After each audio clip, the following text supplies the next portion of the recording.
Hey guys, it's Jonathan and welcome to Masters in Trading Live. So this market, something very interesting is going on in this market because the indices seem very, very disconnected.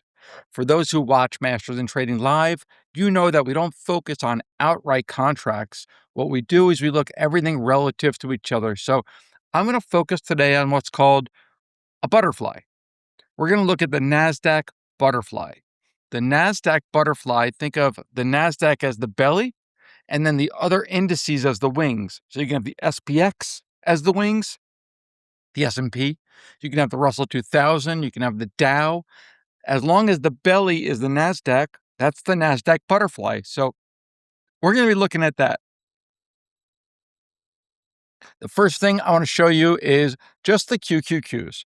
QQQs, the expected move. We look at the expected move because options market makers look at the expected move. That's where they really need to hedge their options. The lower end of the QQQ, 646. The higher end, 765. Always watch your daily highs and lows. Always watch your weekly highs and lows. QQQ is stuck in that range, but certainly weak. SPY.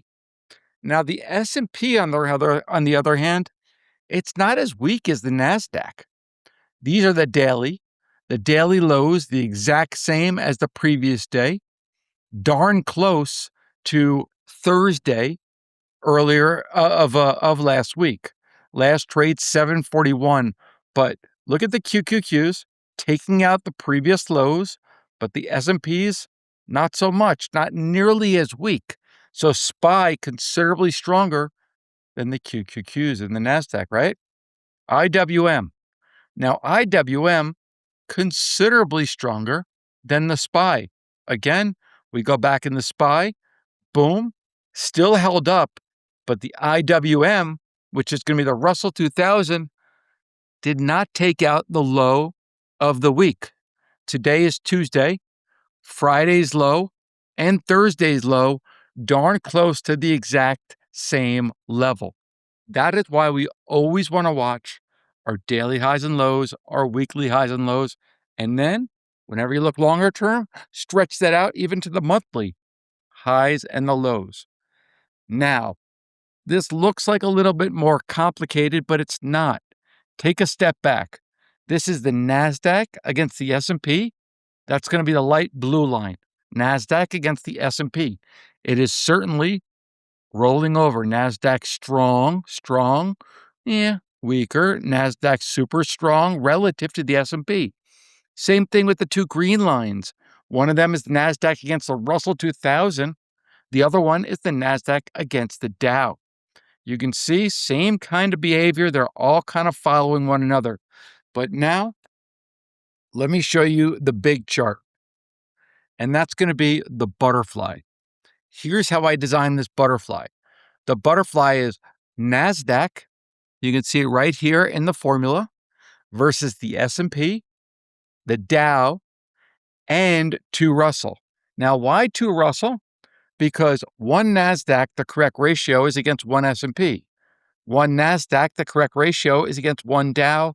And if you're going to trade the Nasdaq against the Russell, you need 1 Nasdaq against 2 Russells. So that's why when you build the butterfly, you need 3 Nasdaq contracts against 1 S&P, 1 Dow, and against 2 Russell. Here's what that chart looks like going back to mid-2025.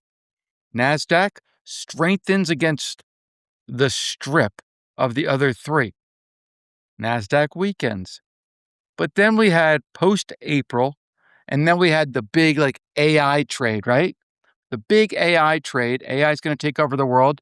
Then Nasdaq rallied like crazy, but it rallied against the other indices.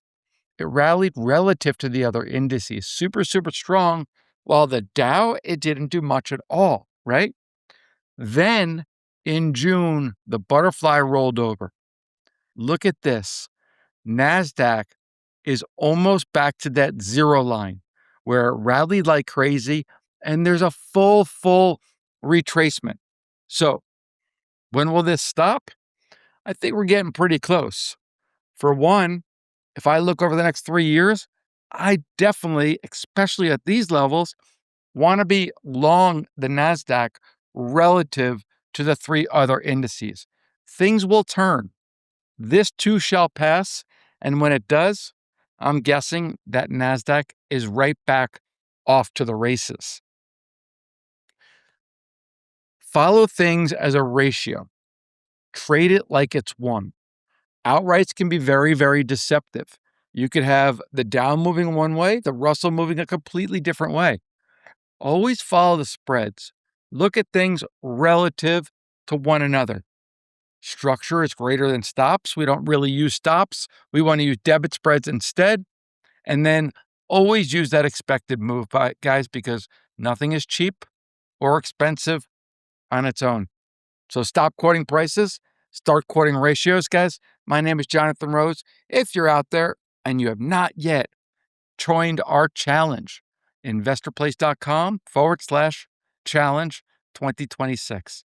Thanks so much for watching.